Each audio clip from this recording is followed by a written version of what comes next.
The momentum appears to be with Donald Trump right now. Peter McGauran, he's at Madison Square Garden today, a massive crowd.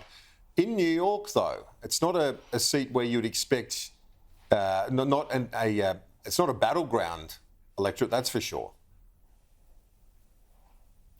Yeah, the excitement factor's all with Donald Trump now. We discussed this last Monday. We spoke about the brilliance and the optics of the McDonald's survey by the candidate, and his confidence would have been built. I'm afraid that you've got to use some judgment now. You can only go to the polls so often, and they're still indivisible almost, although I think Trump's always underreported in the polls, which would give him a lead in the swing states, not nationally. But when you look at the way the two candidates are being received, who's turning out, where the money's now going in support of their campaigns, I think you've got to use your political judgment and call it for Donald J. Trump.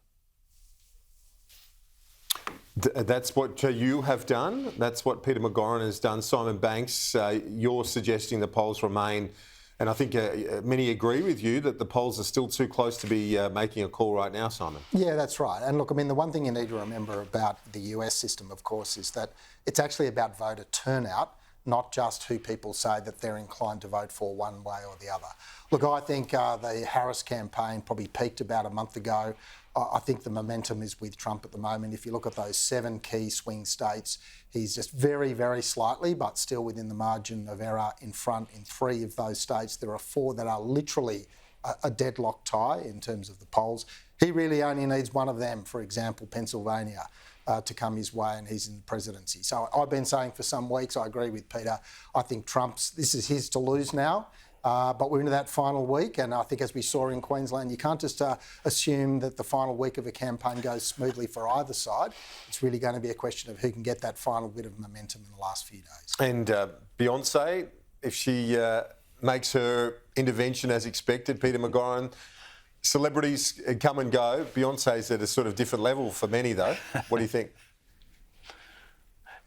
Yeah, but she's a Houston girl, and Houston and Texas is locked in for Trump. I agree with Simon. It's a voluntary voting system, but the Republicans this time around have learnt the lesson from the 2020 campaign.